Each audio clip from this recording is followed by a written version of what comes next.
1, 2, 3. Bye, Felicia. And now it's time for another edition of the 12th Man Fan Jam.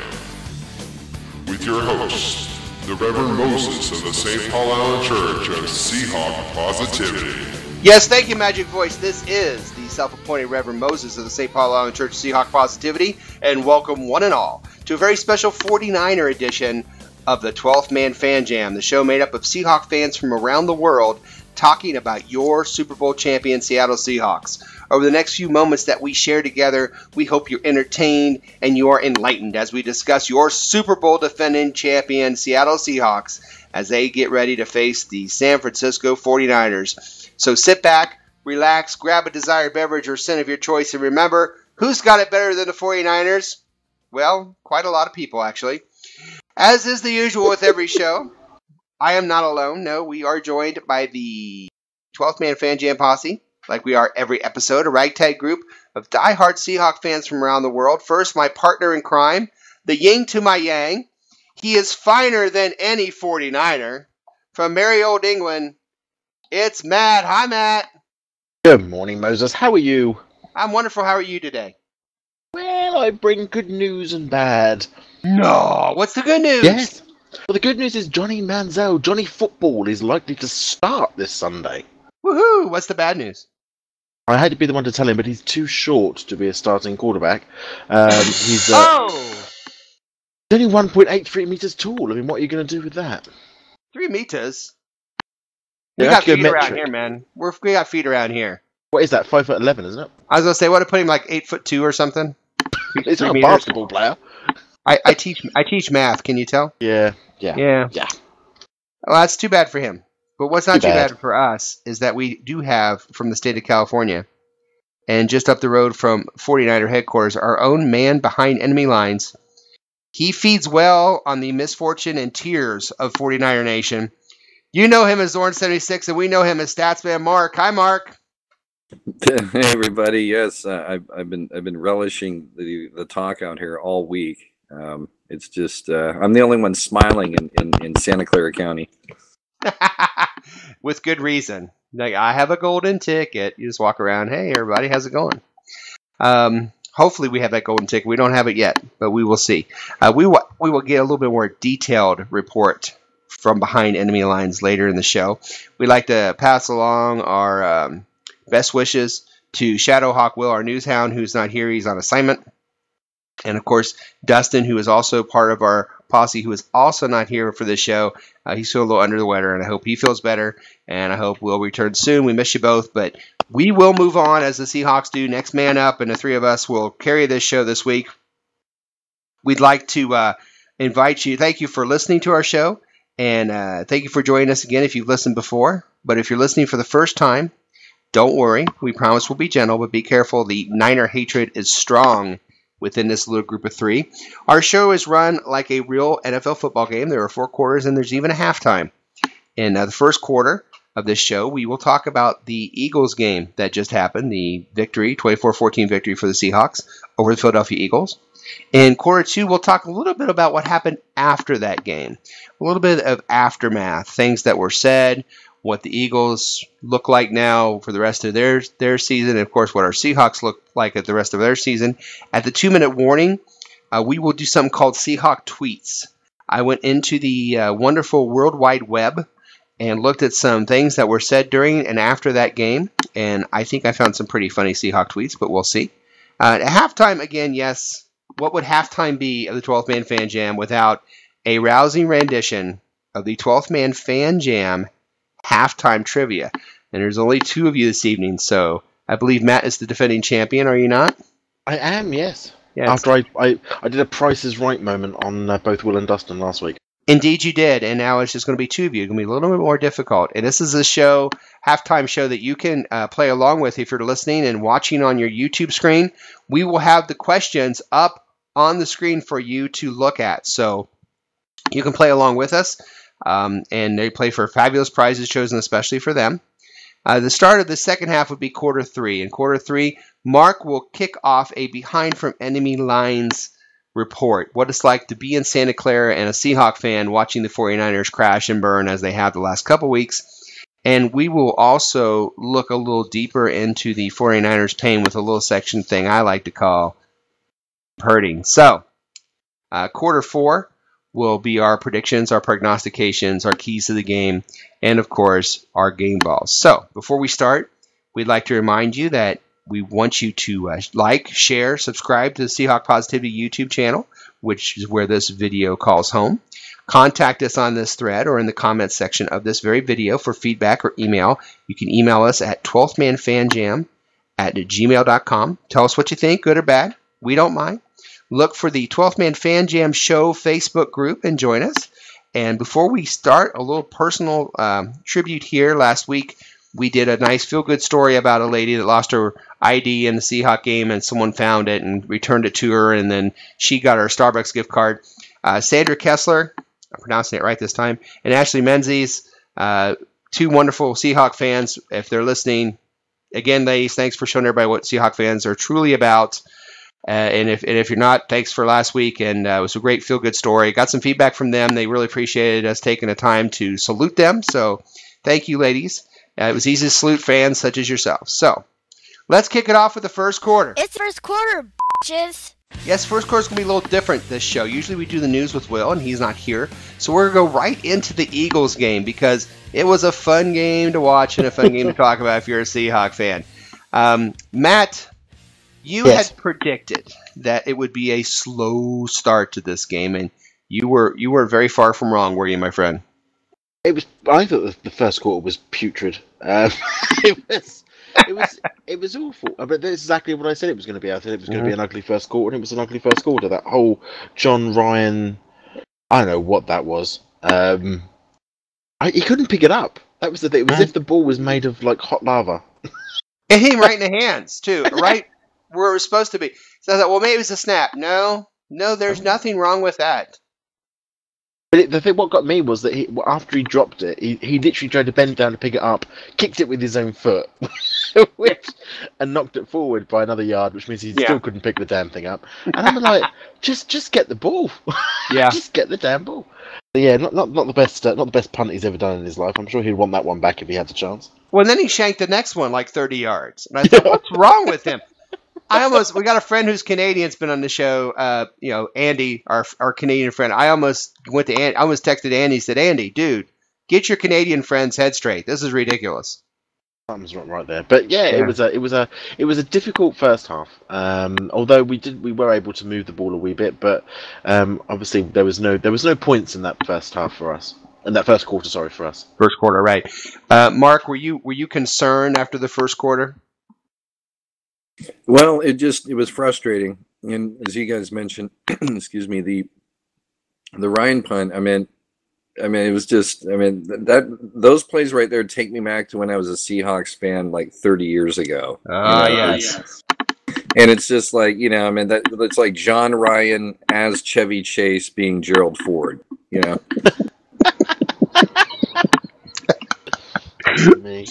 Oh my God! But I wasn't worried. I got to tell you guys, I wasn't worried because I realized they got a short field and they got 12 yards to score, and they scored in 12 yards. But they didn't score right away. They had to earn it. That 4th and 1, they barely got it, but they got it. But they didn't just on the next play score. If they had had the ball off to LaShawn McCoy at the 12 and he just would have walked in, then I would have said, oh, we're in trouble. But the defense again came out in the first quarter, and I felt like the offense was moving on their defense. I just was sitting here thinking, that was a mistake. It's 7 points. We shake that off, and we move straight ahead. That was my view. Second half, Matt, a little different story. Wasn't quite yeah. I mean, I sent you a message, and I said, second quarter's just started. The whole game changes from here.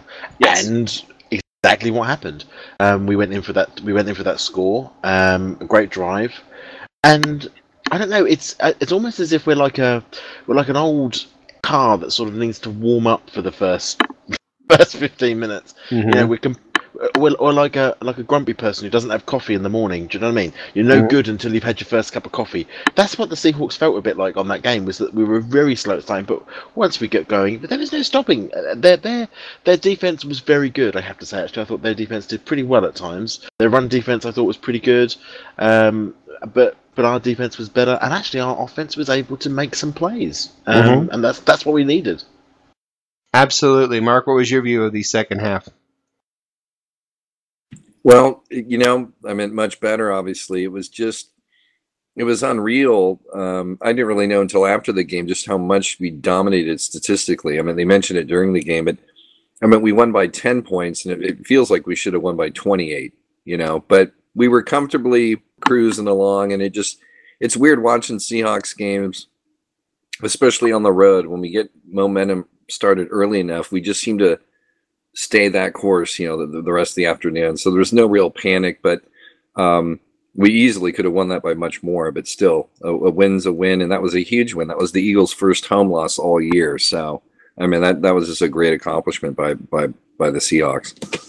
Yeah, I'd like to bring something up. We were going to bring this up later, but I want to bring it up now. There's been some things said after the game that people have kind of, brustled over and gotten a little upset about, and they've got their feathers rustled. One of the guys, one of the guys on the Eagles called our defense vanilla. But wait, here's the thing. I'm going to be honest with you. I agree with him, and I think the Seahawks would agree with him. And here's the thing. Everyone says, well, that's an insult. That's not an insult. Look, Ron Jaworski's Super Bowl week. I knew we were going to win the Super Bowl. When I hear Ron Jaworski say, you know what? The Seahawks defense is not hard to scout. You can scout them in 10 minutes. That's not the point. They aren't difficult to scheme. They don't need clever tricks and schemes. Here's what they're going to do. You stop them. You can't.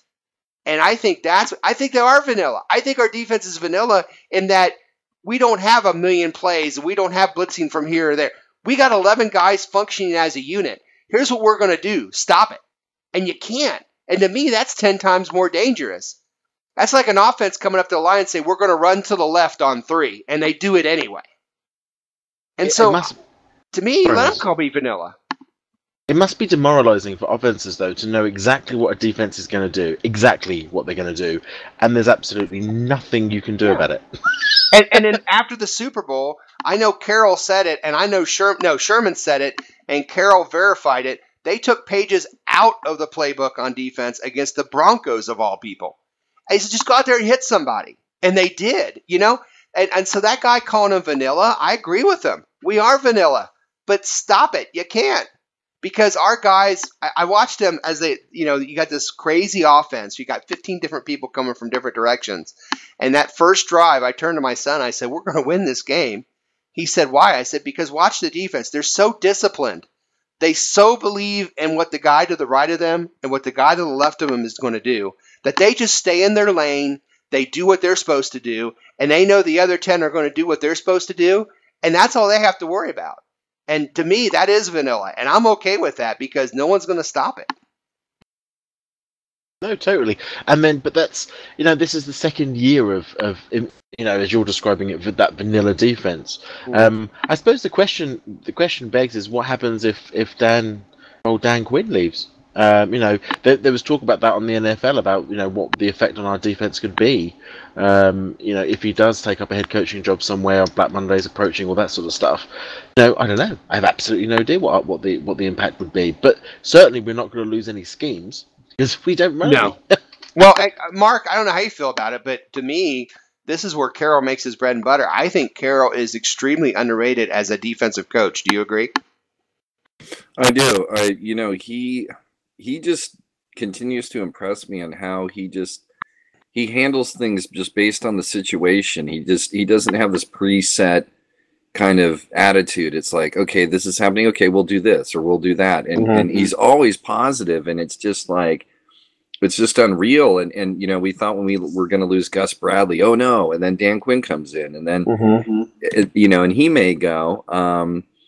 And we'll see what happens. I mean, this defense is so solid right now, that I think it would be hard for it to regress no matter who's coaching it.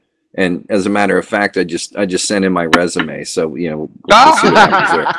Yay! I mean, the other thing to say there though is it was great to read what Dan said when they asked him about head coach. They said, "Well, what do you feel about a Super Bowl run getting in the way of you being a head coach?" He said, "Oh, I really hope that happens." Great. Yeah, that would be awesome. I mean, don't get me wrong. Would losing Dan Quinn, is losing Gus Bradley a factor? Sure it is. Is losing Dan Quinn a factor? Sure it is. But I think those guys were brought in because I think they follow what Pete Carroll's ideas of a defense are. And so I think whoever he gets will be another Pete Carroll guy who has the same philosophy as the guy before him. And I think Pete Carroll is extremely underrated as a defensive coach, especially, like I said, I just laugh when people got upset. They called him vanilla. Well, do you see any trickery in our defense? I mean, even Sherman stays on the same side the whole time. We don't even move Sherman around. Pretty much. Sherman. And Jaworski said, here's what they do. They're one, they play one safety deep and 90% of the time. So you know what they're going to do, but you can't stop them. And Jaworski said that's what's crazy about it. Scout them, no problem. You know how to do it, but you can't because they execute so well that it doesn't matter that you know what they're doing. They're going to do it anyway. So I think that... Sorry, our secondary played lights out. I mean, it was amazing to watch some of those players that they were. I mean, Earl Thomas was everywhere he needed to be before I knew he needed to be there. How the heck he is able to keep such an eye on that ball that he just does not get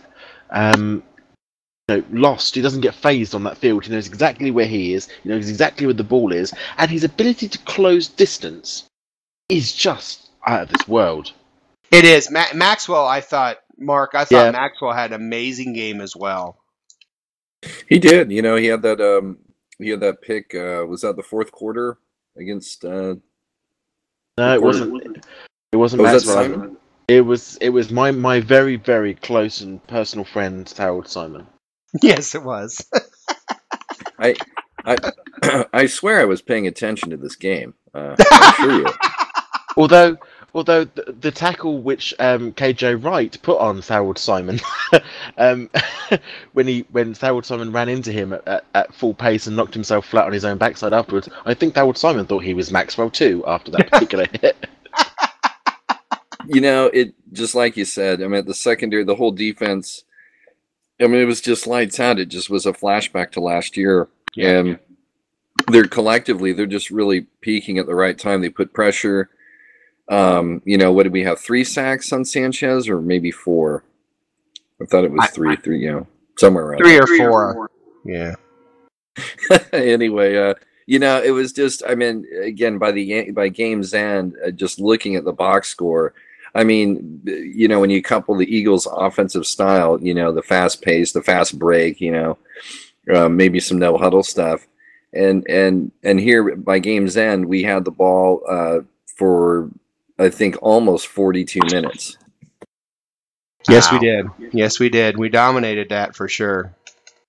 Let's go ahead and real quick here. Let's talk about our predictions and prognostications in game ball, since we're kind of talking about that a little bit. Here on the screen, you will see what our predictions for the game were. Matt said 20-17. It's pretty good, Matt. Dustin said 26-21. Will said 23-13, which is amazing because it was 24-14. So I think we got a winner there. Yeah, Mark said 23-20. I said 31-20. We're going to give that definitely to Will. Will, congratulations. If you're listening out there, and I know you're thinking of us right now because you always do. The kids love it. Congratulations, Will. For our prognostications, Matt couldn't wait for this part of the show because he said the first quarter would be ugly, which it was. But here's the best part. McCoy would be under 48 yards, and he had 50, which is pretty amazing. Dustin went down to 16 on McCoy, but he only had 50. Will said Wagner would have double-digit tackles. He had 7. Mark, I'm sorry, Everett didn't get any sacks for you. And Sanchez only 1 interception for me. So I think without question, Matt wins the prognostications from last week. Yes. And the kids dig you for that. All right. Finally, game ball. Matt had Wagner Dustin had Wagner. Will had Lynch. Mark had Averill. I had Chancellor. Given that group, I think Lynch would probably be the guy out of that particular group. Although, guys, if you think about it, who would you give a game ball to if you weren't looking at this list? Who would you give a game ball last week to? Probably. Sorry, Matt. Who did you say, Matt? Who did you say, Matt? Maxwell probably, or Wilson. You know, I mean, yeah. Wilson, I think played a damn good game. To be fairly honest, he ran when he needed to. He threw when he needed to, and all this nonsense that you keep hearing in the media. And I heard it again this week from that idiot on ESPN, Skip Bayless, who turned around and says that Wilson he's just not a very good pocket passer. Well, do you know what? He doesn't have a pocket long enough to pass in. His offensive line doesn't hold long enough. That's the problem. But he can throw that damn ball. He's got an arm like a rocket. So all of that nonsense I put aside. So either Wilson or Maxwell, I suppose. Those two. Okay, Mark, who you got?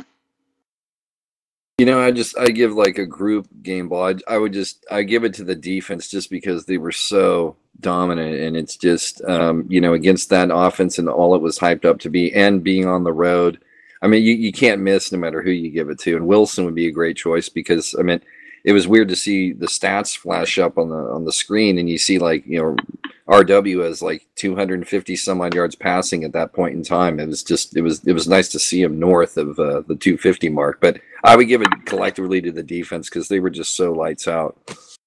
Right. One thing before we get to the end of the first quarter, I wanted to challenge Matt a little bit on what he said about the offensive line being the problem. I'm watching Wilson go back to pass, and I'm seeing him stand there and stand there and stand there.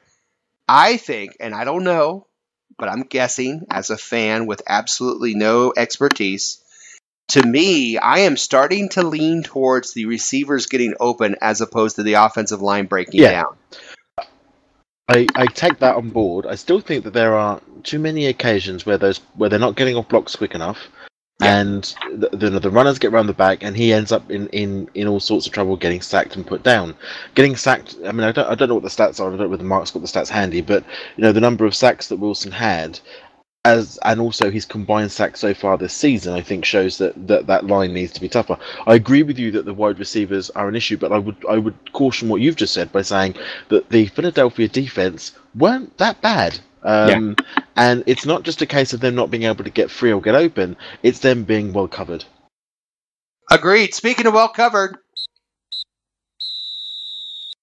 it's the end of the first quarter, bitches. I believe that is the end of the first quarter. We well covered this game against the Philadelphia Eagles. We're going to take a short station identification. When we come back, we will talk about the aftermath. We'll talk about some things that have been said in the media, or things that have been said by the players, and we'll share some Seahawk tweets with you.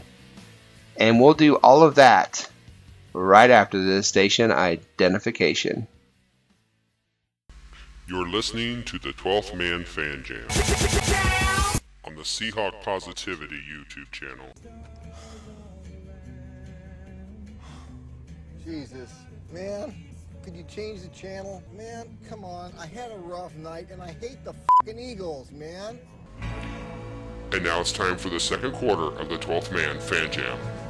Here to take you through the second quarter is once again our host, the self-appointed Reverend Moses of the St. Paul Allen Church of Seahawk Positivity. Yes, thank you, Magic Voice of the 12th Man Fan Jam, and welcome back to the second quarter with a very special 49ers edition of your 12th Man Fan Jam show. We want to remind you again that there are many ways to get in touch with us. We would love you to like this show, subscribe it, share it with your friends, please. There's a 12th Man Fan Jam show Facebook group you can join.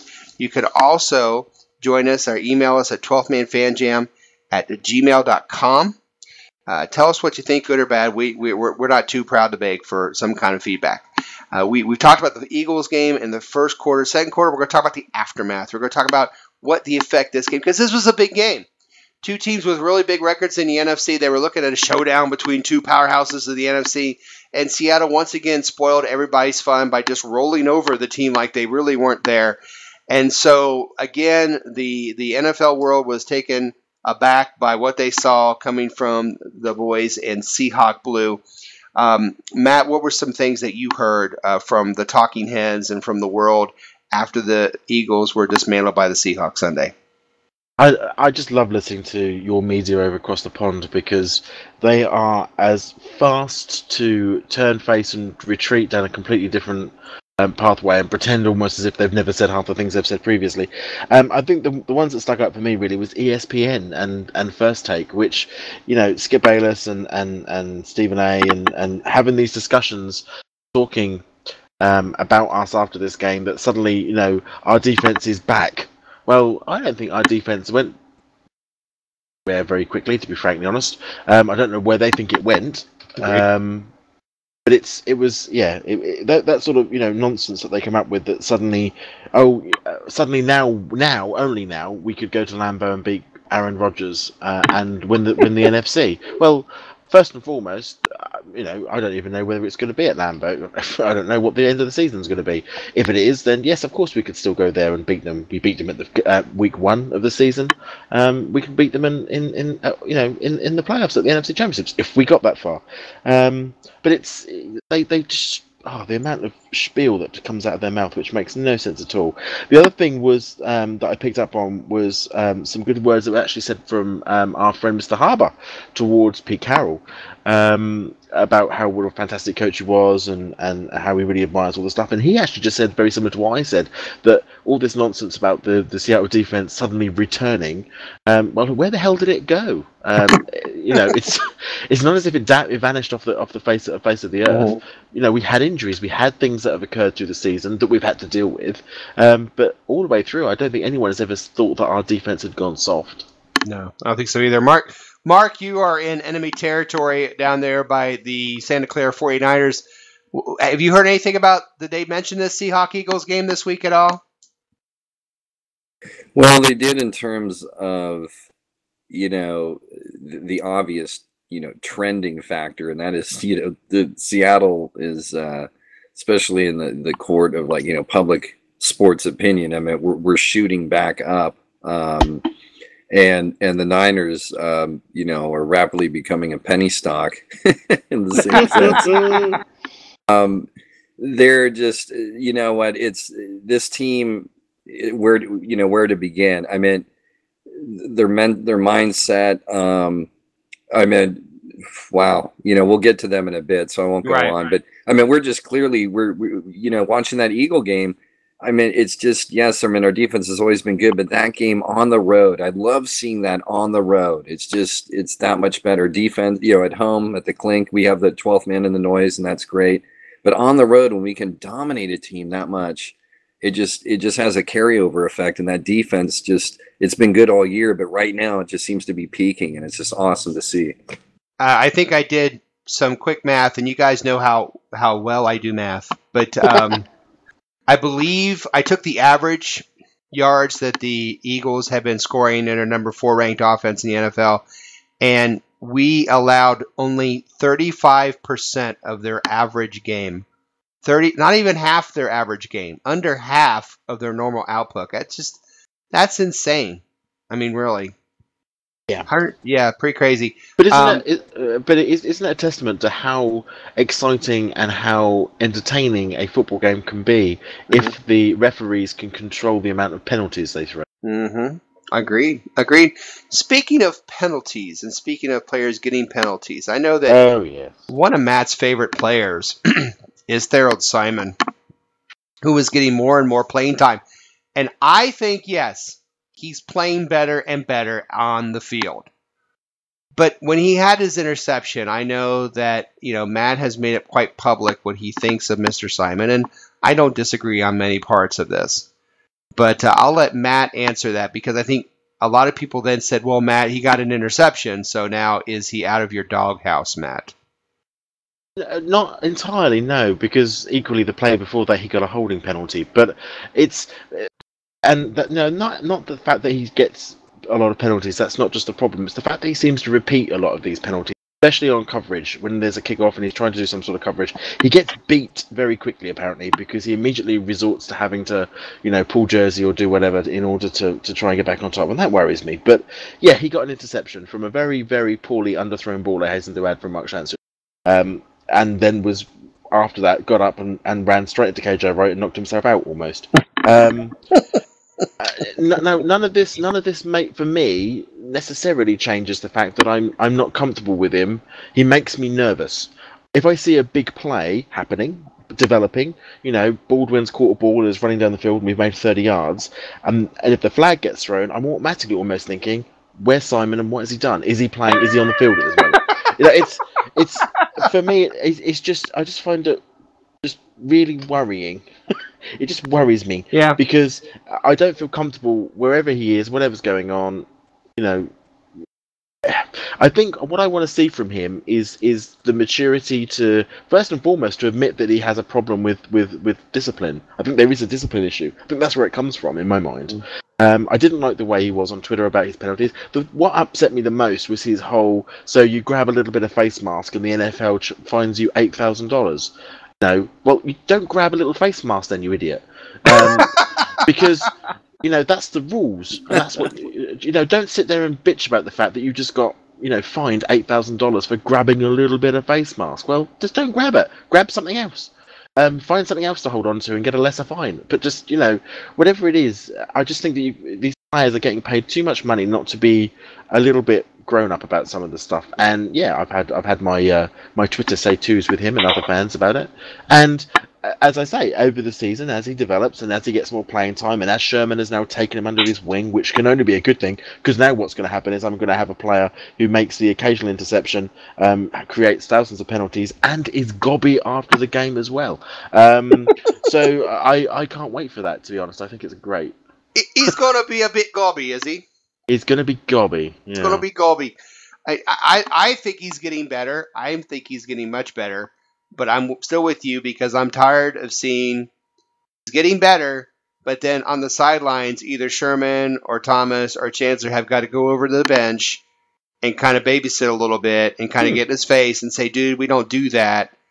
I'm getting a little tired of that still. But sorry, Moses, just to say as well, it was also reported that, essentially, as you say, that babysitting mentality is that if somebody has to go up to Simon and calm him down every time he gets tackled, or every time he misses a tackle, or every time somebody, draws back at him or gives him a little bit of crap, trash talk, if somebody has to go up to him after that and say, dude, hit him, then I think probably he's got his mindset wrong, and that needs to be fixed. That's not something I want my players to have to worry about. Is whether or not Simon is going to get ejected again. Right, I agree with you, Mark. Are you a big Thorold Simon fan yourself? Well, I mean, when I think of the secondary, I mean, all other names come to mind, of course. First, with him. It just seems to be kind of touch and go, hit or miss. I mean, he had a nice game this last week, but to me, overall, when it comes to the defensive secondary, especially cornerback and we're set at safety for a while and we're set at corner, but you can never have enough of these guys. I guess for me, it's like even though Simon has upside, I would like to see them continue to kind of bring in the competition. Yes. It's such a huge position that, among all the things you got to worry about defensively, you can never have enough good, defensive backs, to come in case someone's struggling or until, someone like Simon who is still kind of finding his way. But if he screws up, you have someone else to go in and replace him, especially if his attitude is, going a little sour. Right, and I think that's where Lane will help out as well. Let's go ahead and wrap this up with a 2-minute warning. And a 2-minute warning right before halftime here. We've been talking about the end of the Eagles game and the aftermath, and I found just a couple of really quick Seahawk tweets that I would like to share with you.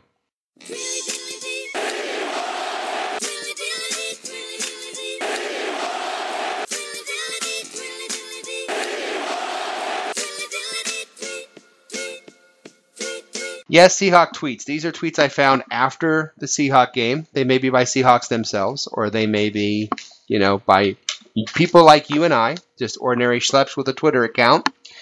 And I found some interesting Seahawk tweets I wanted to share with you this evening. Now, the first one comes from a guy named Asen McBennington, at least that's his Twitter, and he has adopted a 5-year-old cat. I adopted a 5-year-old cat and named him Bruce Pervin. I think that's the coolest thing. Bruce Pervin, the cat. Okay. I think that's pretty funny. You could have Bruce Turban would have been better. Yeah. Well, yeah, Bruce Turban, right. Thanks. Brian Nemhauser, who is a Hawk blogger, does a great job. If you're not following Hawk blogger, you need to.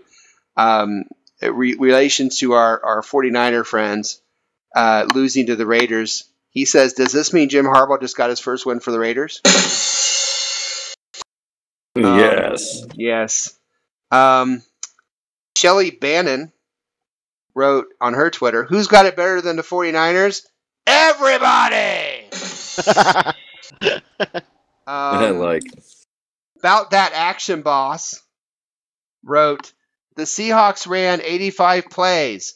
Hey, who does Pete think he is? Chip Kelly? And then our friend and player Michael Bennett had a couple interesting things to say after the game. The first one I found was, every win, this is Michael Bennett, every win feels exactly the same. Like the first time I kissed my wife, it always feels good. So, thank you, Michael. Isn't that sweet? But here's where we get into some fun, because apparently Michael Bennett is not a member of the Mark Sanchez fan club, because when asked about Mark Sanchez's performance as a quarterback of the Eagles, they said, what did you see in Mark Sanchez? He said the same thing everyone else saw. Not much. And then he went on to say that the Philadelphia police force should put out an APB because Mark Sanchez is trying to impersonate an NFL quarterback. He was pretty bad, was he not, Matt? He was. I mean, even Washington was saying it could be worse. It's I mean, the thing is, I don't understand why he had such a meltdown on things. To be honest, I have to say, as much as I've just berated Skip Bayless on ESPN, I sort of agree with him. He's the perfect accident waiting to happen, and on time, on cue, the accident occurred. Yes, totally agree. Mark, not impressed with the Mark Sanchez? No, I would grade his game out as a double Dirty Sanchez. Ouch! Look it up, kids. We're not sharing that one, but yeah, Sanchez was pretty dirty. That's the truth. I know that it was so bad that Tim Tebow actually called the Eagles for an audition because he thought he had a shot. So he probably and he misses his old bunkmate. Probably has. Oh my God! If he's not butt fumbling, we don't know him. But it was so funny. I remember on draft day, everybody wanted Mark Sanchez in the Seahawk uniform. Remember that? Think about it, folks. It happened. It happened. Oh, speaking of it happening, Holy shit, it's halftime. the first half has happened. This is the end of the second quarter. We're going to come back. We're going to do a wonderful halftime trivia game between these two gentlemen coming up. You don't want to miss that. And, of course, the second half, we spent a lot of time hating on those 49ers. So don't go away. Keep listening to this wonderful show. We'll be back right after the station identification.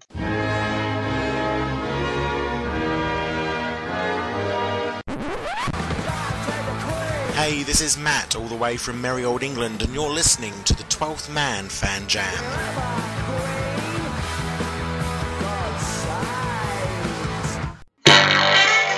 Yes! It's halftime, and welcome to another fun-filled edition of the best play-along Seahawk team trivia game show on the internet. It's time for the 12th Man Fan Jam halftime trivia with your host, the self-appointed Reverend Moses of the St. Paul Island Church of Seahawk Positivity.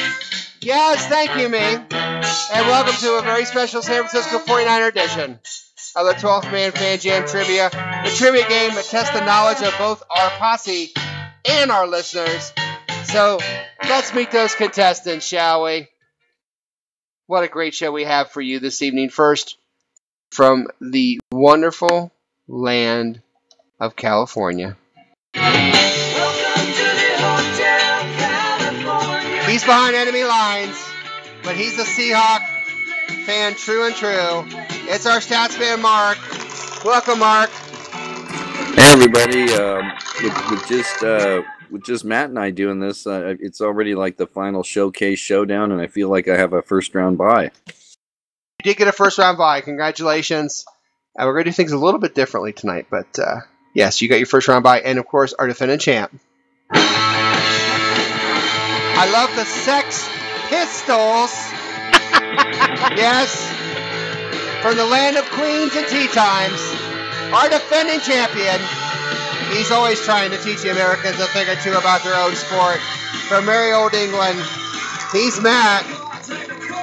God save the Queen, Matt. God save the Queen. I think, Moses, actually I've won 5 times now, so I can start doing the San Francisco 49ers. I've got 5 rings, man. Yeah. Maybe like the last time you had one. Oh, it was last week. It wasn't 1994. All right. I can remember my last win. Yeah, that's true. So here's how the trivia game works. There will be 2 rounds of questions. We're going to try a little different this evening. There are 2 rounds of 3 questions. Each contestant will answer an entire round of questions of 3 by yourselves. So you'll get to pick. Yes. So we get to pick which one you want. You get 1 point for each correct answer. After both rounds, we will then have a final trivia question worth 2 points. If there is a tie after that, then we will have a special secret overtime question where the winner indeed will take it all. Now, for those of you watching and listening, the questions and the answers will be displayed on your screen. So you, the viewer, listener, can play along as well as you wish. Please do. And if you do, let us know how you did on the questions. We would like to know. Again, there's no Googling. You can't phone a friend. And please, no wagering. Earlier today, my 2 charming Seahawk fan children, Mosette and Little Mo, did take the quiz as they do every week. And if the contestants want their input on what answers they gave for questions, you can do that once during your round of questioning. Is everybody straight on the questions? Can I just add for the listeners? Somebody asked me the other day that does Moses give us any of the questions before we do the podcast? He absolutely doesn't. We have no idea what these questions are. They don't, and they don't even know the topics. They don't even know. I mean, I try to get something. We don't talk about it at all. It is live, for lack of a better word. And nobody makes that more abundantly clear than myself because I went 0 for trivia last week. Well, now's your chance for redemption. Matt is our champion, so Matt will get to pick whether he goes first or second. I'm going to give you one thing we'll do this week. I'm going to give you the title of the round, so you can kind of go with that. The title of round 1 is Seahawks and 49ers, and the title of round 2 is 1994. Christ. Okay. So, Matt, you want to go first or last? I'll go first. Matt's going to go first. All right. Matt, your 3 questions are about the Seahawks and the 49ers. Here we go. Matt, in 31 regular season meetings between these 2 teams, how many times have the Seahawks held the 49ers to under 10 points? Has it been 8 times, 9 times, or 10 times? Hey, Matt! God! You got the organ, baby!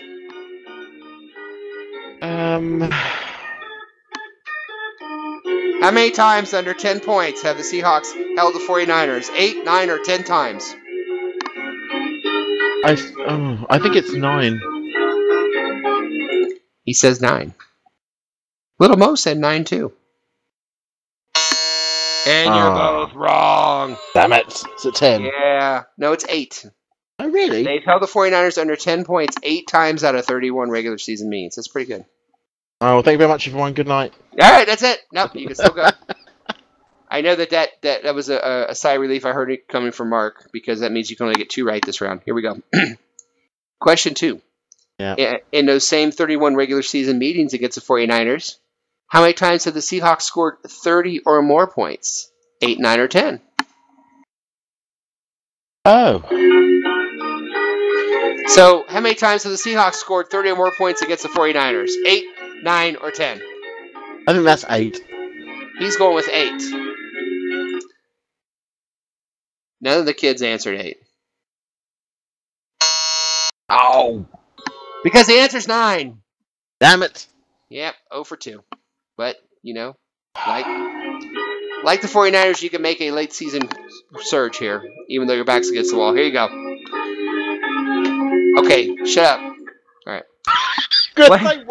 Why are you giving yourself the organ? I know. If I could give myself the organ, I never leave the house. All right. Oh, God. Okay, number 3. This show just went into the toilet. All right. What are the most points? Number 3. Oh, God, we've lost Matt. I'm here. Matt, carry on. what are the most points the Seahawks have scored in one game against the 49ers? Is it 42, is it 45, or is it 51?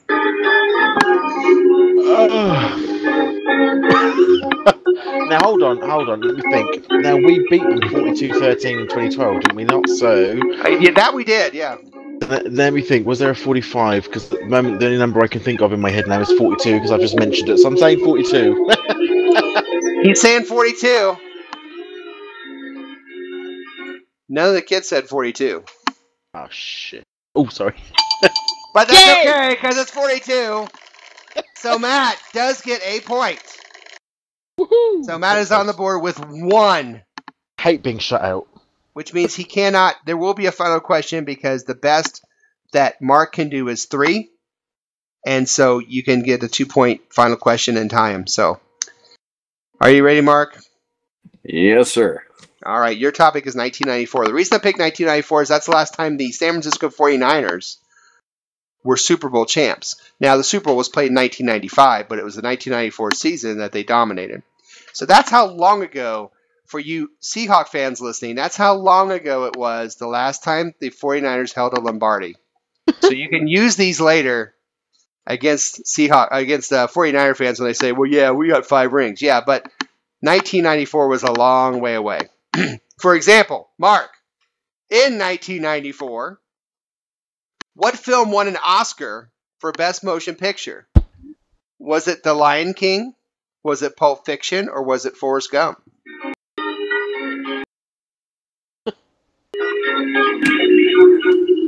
Stupid is as stupid does, and even though I can be pretty stupid sometimes, I believe it was Forrest Gump.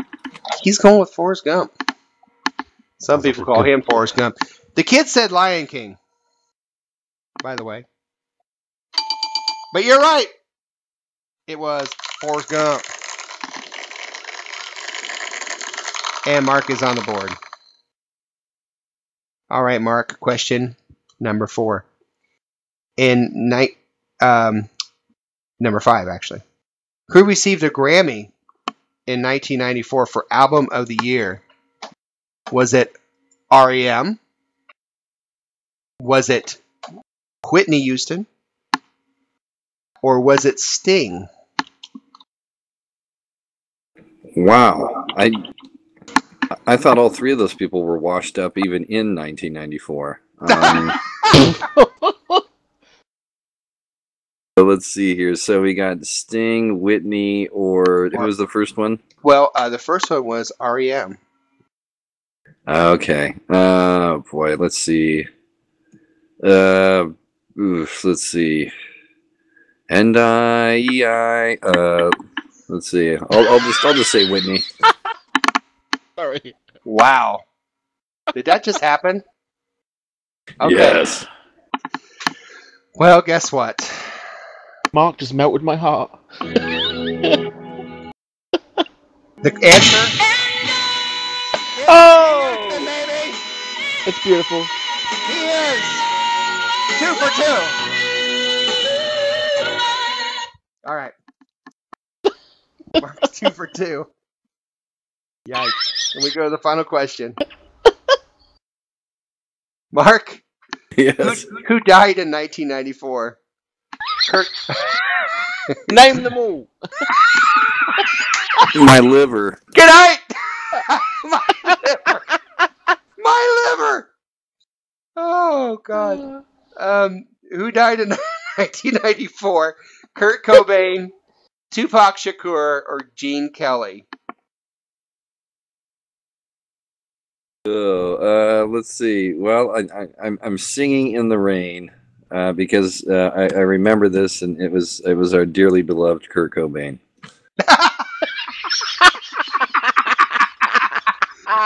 He goes with Kurt Cobain after talking about that. He got it right! 3 for 3. Knock it out of the park. Kids did not get that. I think they thought Kurt Cobain was a made-up word. Okay. Here we go. Now it's 3-1. I gotta say, in all fairness, I'm sure Matt would have gotten all 3 of those because those were. I got the easier grouping of questions, I believe there. I'd have got 2. I'd have got 2. Well, yeah. Now we'll see. It's 3-1, so it's still very much anyone's game. It's a 2-point overtime question. And since you have the lead, you get to decide, Mark, whether you're going to answer first or last. I'll go ahead and go first. Mark's going to go first. So here we go. Now, we don't have all night. I do have 10 hours of Oregon, and that's what she said. But it is a number. It is a high-low. Up to Sunday's game, which is December 14th, 2014. How many days have passed since the San Francisco 49ers won a Super Bowl? How many days has it been since those bastards that like to brag about having 5 trophies in their case actually won one? Mark? Oh, good gracious. Mark, are you still there? I am. Let's see. Carry the 2. Yeah, I know, because I can actually almost do this math in my head. Rain Man. I don't know. What is all the 7,125? 7,125. Is that you said Super Bowl? Yes. Yeah, that's right. I think Matt has become Rick Gervais all of a sudden with that laugh. Okay, Matt, what would you like to say? He said 7125. What are you going to say? I have no idea. 3, 6. How many years is that then? So 94. Well, here, let me help you. 2004. So it's 20 years. Give me some Oregon, buddy. 20 years at 365 at 20. So 10 of those would be 3,000. Would be 7,120. 7126. Oh, sorry. What you got? I'll go under 7126. We'll do the prices right by 1. Oh my God! I think he got it because I screwed up on my math. I just realized. The correct answer is 7,270, which means we're tied. I want to share that again with everyone out there. The next time a 49er fan says to you, well, we got 5 trophies. Yeah, over 7,000 days ago is the last time you won one. So, well, I guess we go to our overtime because we're tied. The winner takes it all in this question. Again, Mark, you were the regular part of the show. You won 3-1, so you get to pick. Do you want to answer first or last? I'll go last this time. Mark. Okay, here you go, Matt. Okay. Matt, what is the best quarterback ranking, the QB ranking? You know, that little rating thing? What's the best QB rating Colin Kaepernick has ever had against the Seahawks? The best quarterback rating that Colin Kaepernick has ever had against the Seahawks. Didn't he miss 6 He's times, never I won, suppose. so. No, he won the one time at home. Yeah, he's won one at home. Yeah. Even then, his rating was probably poor. I mean, he was rated. Was he not rated at 46 for the last one? I think it was like a 30-something, yeah. I mean, that was appalling. Best ever rating, I would say 82. 82. Mark. What is the best quarterback rating that Colin Kaepernick has ever had against the Seahawks? Okay, so we're talking the traditional quarterback rating that goes up to 148 or whatever that is. That is correct. Okay. Wow. Boy, that's an interesting question because, boy, I just think of him sucking so badly. Which is why. I try not to think of Kaepernick sucking, but that's just me. Well, it's hard to miss these days. It's hard to miss Kaepernick sucking. Yes. Let's see now. God, what would it be? Boy. Price Of all the games, Price is right, me, Mark. I'm gonna. Yeah, I gotta go lower than that. I'm going 81. Mark goes 81. By the way, it's closest without going over, but if you go over, it's the closest one.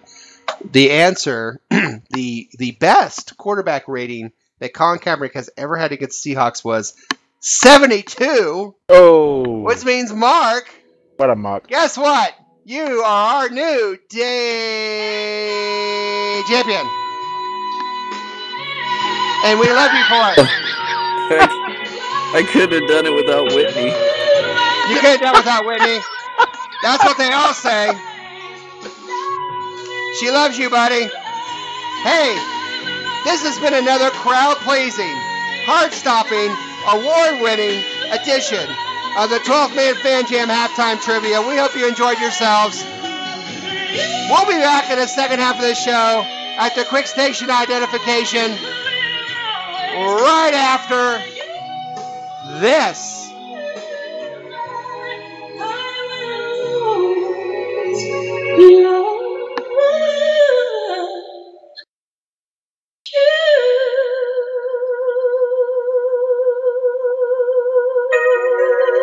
You're listening to the 12th Man Fan Jam on the Seahawk Positivity YouTube channel.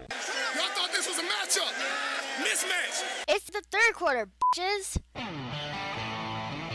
Yes, thank you, and welcome to the third quarter of the 12th Man Fan Jam.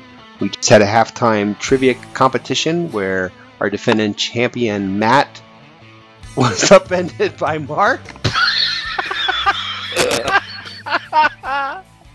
Was upended by Mark, and it upset Mark. Congratulations on winning this week.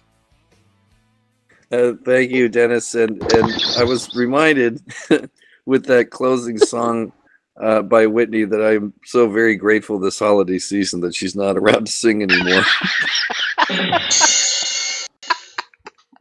Oh, we love you, Whitney. Okay. Okay. Whew, I think Matt just passed out, but we'll move on. Still here. Okay, good. We're going to start hating on the 49ers now because that's something we love to do. The 49ers, if you have not been watching any NFL other than the Seahawks, and even if you have, there's no way you could avoid what happened last week after the Seahawks were winning and beating the Eagles over across the bay from San Francisco and Oakland. The 1-11 Raiders were beating and did beat the 49ers. We happen to have a person here on the panel who is behind enemy lines. So let's go behind enemy lines right now with Mark. Behind enemy lines.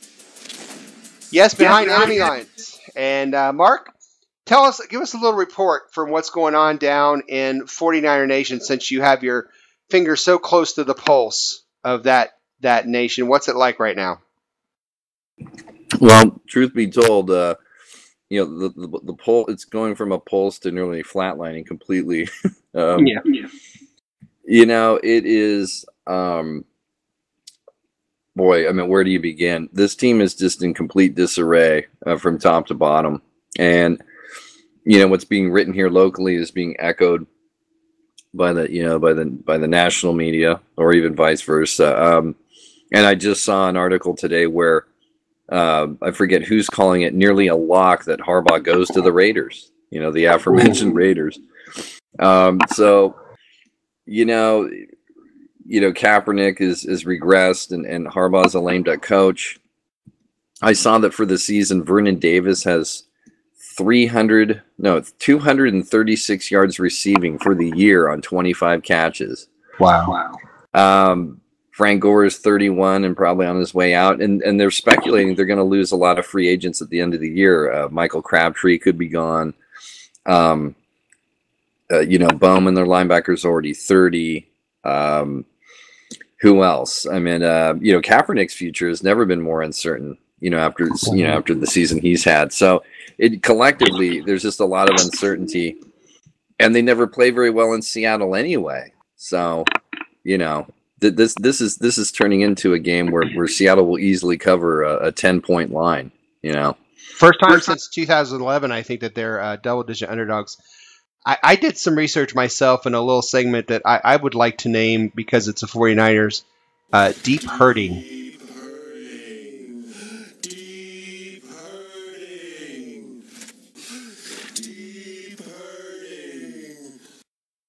Yes, the 49ers are going through some deep hurting right now. And what I did was I took a little World Wide Web trip to the other side and looked at a forum that is a 49er forum that's shall remain nameless. And I found some interesting posts during that Raiders game from the 49er fans that I'd like to share with all of you. And we can kind of sit here and enjoy their pain a little bit. The first one says, all Kaepernick prepares for are press conferences. Make sure his clothes are spiffy and he has the right headphones on. These are from 49er fans. Another 49er fan said, this is why you don't hand a guy with 30 starts $100 million. That's a good point. That's a good point. I won't be able to handle it when the excuses begin. Going to drink a beer and take a Valium. Probably best advice. Jim Harbaugh. Someone wrote, trade Harbaugh, trade Kaepernick, cut the offensive line, move up for a quarterback, take 2 quarterbacks in the draft, kill Roman, re-sign Fangio, 49ers, 2016 Super Bowl champs. Good job. So I thought that was nice. Nice plan. Cap is too horrible to defend. I'm normally a homer for this team, but I can't defend flaming hot garbage. Gosh. But true. Yeah. I like this one. Rams can possibly win out and be 9-7 while we finish last in the division. Let so that sink in for a minute. I like to let that sink in for a minute. Just let that sink in. But after their dire performance against the Arizona, that's not going to happen. That didn't happen anymore, right? The 49ers are a disgrace right now. No, they're not 2-14 bad, but they're a team with Super Bowl aspirations that fell flat on their face, and in some ways, that's a lot worse. Doesn't every team have Super Bowl aspirations, though? Well, yeah, but they think they're special. Kaepernick came into Frisco when they were a Super Bowl. I love this one. Kaepernick came into Frisco when they were a Super Bowl-bound team and managed to bring them back into rebuild mode. That's a beautiful one. I think Kaepernick's done that. Wow. Harbaugh, but It's not even that we lost to the Raiders; it's that we were dominated by them. We don't even belong on the field with a 1-11 team. Mark, I don't know whether this played out, but wasn't that the first time in 14 years that they've lost or something to the Raiders? What was the 14 element? Was it 14 games or 14 years? I'm trying to think. They've only been, since we did the realignment in 2002. I think that year I'm imagining that the Raiders might have won, because the Raiders went to the Super Bowl, as funny as that sounds, in 2002 season. So I'm guessing it's been 12 years. But the Niners actually were a playoff team that year. They were both playoff teams that year. That's even more funny to think about, in 2002. Wow. Kaepernick's quarterback rating on this one, 54.4. Wow. Slightly higher than Shaq's career field throw for I love it. And finally, so how was the game for you guys? I took my son to Santa Claus Parade, recorded the game, flew through it in just over an hour. I feel for you guys who had to watch it live. I'm not too shattered. I knew this team wasn't anything special for weeks. So I thought that guy had it all. His perspectives were pretty nice. Your priorities right, man. Yeah, I just like reveling in the 49ers pain right now. So I want to do a little deep hurting. I'm not going to lie. It's a nice feeling when you can look at a team which has, its fans have spent an awful long time, drawing away about their 5 rings and how few we had, and we were the poor division companion because we didn't have a Super Bowl, and now they can't do anything. I mean, how poetic is it that of all teams and people, that Pete Carroll can put the final nail in Harbaugh's coffin in San Francisco. This is why they write this kind of stuff for TV or movies. I mean, this is such cheddar cheese, but it's actually, it could come true. It could. But that whole Jim Harbaugh, this is his last time at CenturyLink Field. He's leaving. He's gone. All that sort of great stuff. It's almost as if the anonymous source has just said, actually, no, it's not an anonymous source. It's the owner. it's that definite now. Well, I know my teaching assistant's husband is a diehard 49er fan. I mean, he's, like she said, they, watch the games and all this. And I said, did he throw anything last week? And she said, nah, he's kind of over the season. He's kind of over the season. Yeah, and I said, well, what about, finally yesterday, I said, look, it's Thursday. I really don't want to talk about it too much, but has he even talked about the game coming up this weekend? And she's like, not really. He's just kind of over this season. He's just kind of thinking, right, it's done. Just let him play it out, and let's look to next year. So that's kind of the attitude of the whole fan base right now. Good Lord. I mean, the thing is, just talking about, have they talked about it, as you mentioned that, but looking at Kaepernick's interviews after those games, I want to know why he's not being fined. I'm sorry. A quarterback, I sort of accept that a running back doesn't really want to be in the front, of the whole spotlight of the media and all that sort of stuff. But if you're the quarterback, if you're the face of your team, answer the damn questions and answer them in ways which actually make sense. And everybody thought he was cool when he was doing that last year because he was winning. And everyone thought Harbaugh was cool for being a jerk because he's winning. But when they don't win, they're just a jerk. They just look like a jerk. And the thing is that, when they're asking the questions like, well, what have you got to do? Well, I've got to play better. Well, yeah, obviously, clearly. I mean, you can't play any worse, can you? You had a quarterback rated of 56. He was on fire, though, wasn't he? Well, he was if he was wearing one of his own jerseys, yes, because from what I've seen, there are so many fans now going into the car park and setting alight to probably fake, let's be fair, probably fake Chinese jerseys that didn't really cost $100 or so, spelled Kaepernick with a Z or something, and covering them in barbecue oil and setting them alight. Wow, that helps. Pretty crazy. That helps. Pretty crazy stuff. Well, let's stop the hate here a little bit. Let's take a little break.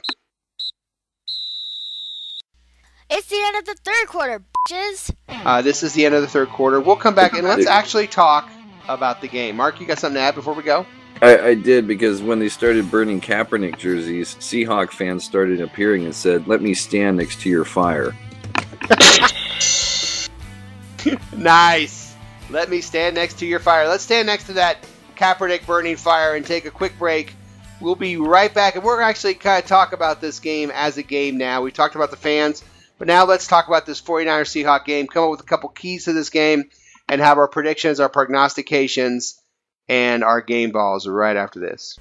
You're listening to the 12th Man Fan Jam on the Seahawk Positivity YouTube channel. Well, I hear all that. What is an internet? What you just said is one of the most insanely idiotic things I have ever heard.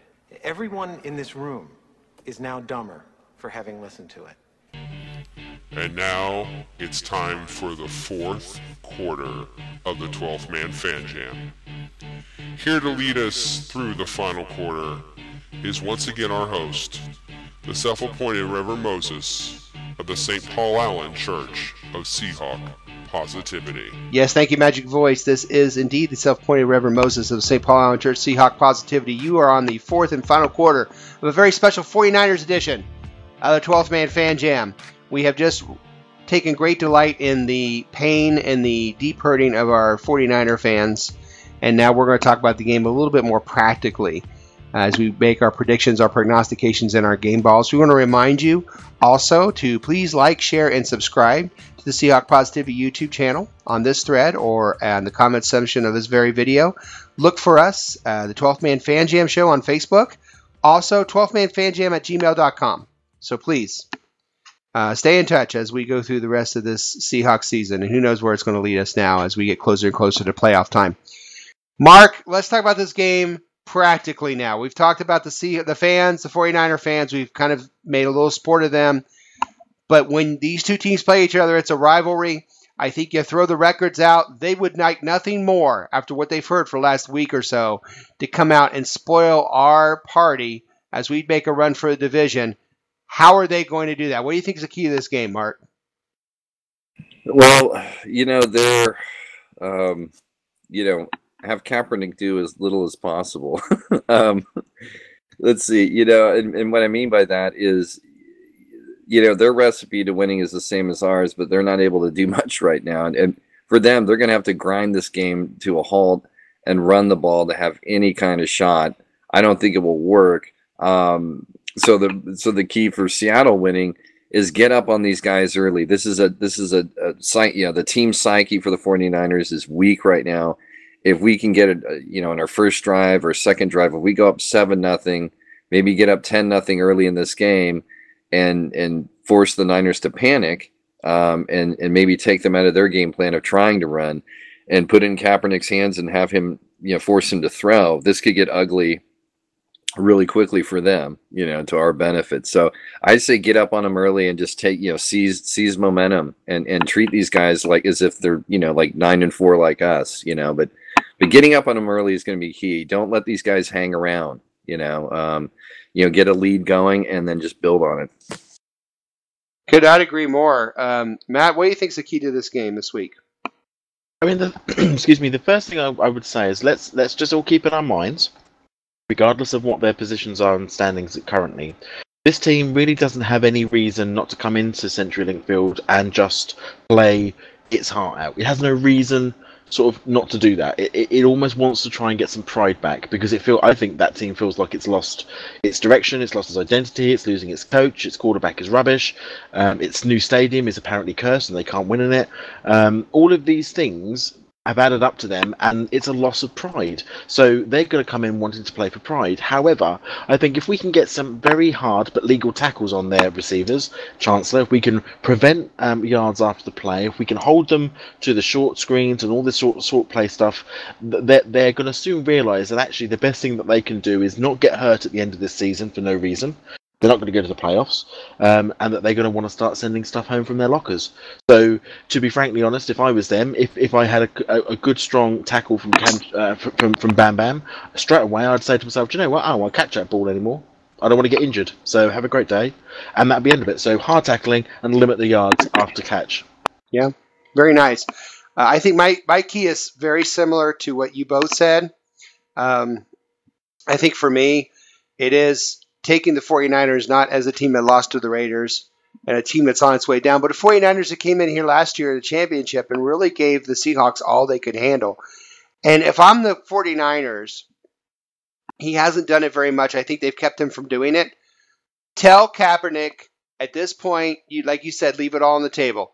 I'm telling Kaepernick to start running. And just that one extra little runner just might be enough. Get them what they need, because Kaepernick, if he runs on us, that's another thing we got to worry about. But if he sits back there and tries to pick us apart, it's not going to happen. I think our defense could absolutely suffocate them, and if they do, it's going to be a quick end. I think by halftime this game could very well be over. But like you guys said, we have to keep them from getting out into a quick start. If we get out to a quick start, it's much more detrimental. If they get out to a quick start, I think we can still overcome them and win. But I think if we get out to a quick start, I think it may get ugly quick. So that in mind. Sorry, Moses. What I would say there, though, is that this is Kaepernick's opportunity to demonstrate that he's not a QB rating 56 type quarterback or whatever the hell that he can do. He can move the ball. He's as mobile as he ever has been, and bearing in mind that if this is his interview for the replacement for Harbaugh that's going to be coming in at the end of this season, and for the owner who's embarrassed about the game that he played 2 weeks ago, all in all, this is his moment to shine and the most hostile environment that the 49ers can ever play in. Yes. It's a big test for them, and who knows if they'll be up for it or not. I guess we'll find out here. We'll start with Mark. Mark, I need a prediction, I need a prognostication, and I need a game ball, please. Well, let's see. I've been spanning a couple of fan forums with my prediction of 31-13 Seattle. And now when I think about it, it's like, how the heck are the Niners going to get 13? But I'll go ahead and stay with it. And then let's see, prognostication, boy. Man, I just feel like it's a take your pick. You know what? I gotta go. I gotta go with the no-brainer. Let's say that I'm going to say that Richard Sherman is going to pick off Kaepernick 2 more times. And I'll give Sherman the game ball. So we'll just do the whole. He'll be the double for him. Because he's not afraid to throw them at him. We've established that last time. He is his favorite receiver. But so we have established that. Matt. Yes. So great to hear from you, my friend. What do you got for us? I've got a feeling. I got a feeling that it's going to be a great day on Sunday. Okay, good. The score I've got down here is 24 Seahawks, San Francisco 6. Ooh, nice. 24-6, and I think this game for me, I take everything that Mark has said on this. Really, that we're gonna score in every quarter of the game. I think that's important, and I don't think they are clearly not going to do that. My prognostication is going to be a bit harsh, but it's the one I've always wanted to say. Kaepernick will be benched in the fourth quarter. Wow, who's your game ball? Jim Harbaugh for benching him. No, my game ball, I think, is going to go to. It's going to be a defensive game for us. Who's going to play lights out defense? I'm going to give it to Earl Thomas. Very nice. Okay, my turn.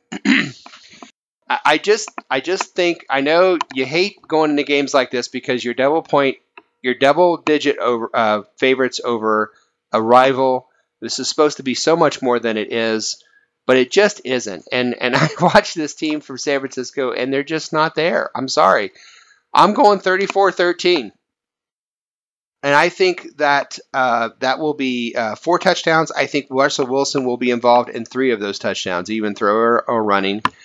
3 of those touchdowns will involve Wilson in some way.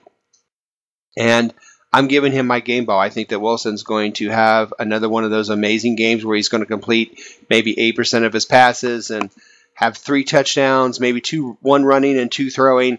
And I think he's just going to really just take this game. He seems to just excel at home against the 49ers. This special person becomes even more special. So it's his day to shine. And I think he just once again does what we see him do every week. So I'm going with Russell Wilson as a game ball and 3 touchdowns. Wow. It looks like it's time to bring another wonderful, an amazing 12th Man Fan Jam show to a sad close. We are so glad you decided to waste some time with us this evening. It was, as usual, a show that raised the bar here at the Seahawk Positivity YouTube channel. We certainly hope you laughed a little and maybe you learned a little something. What did we learn this evening? Well, we learned that the Niners are now a penny stock. We learned that it is hard to miss Kaepernick sucking. We learned that Mark's liver died in 1994. And finally, we learned that if I could give organ to myself, I never leave the house. So, on behalf, yes, thank you. You are correct, sir. On behalf of Statsman Mark, my partner in crime from merry old England, Matt, this is your self-appointed Reverend Moses of the St. Paul Island Church of Seahawk Positivity, saying enjoy the game and go Hawks. Go Hawks. Go Hawks. And pass the peace.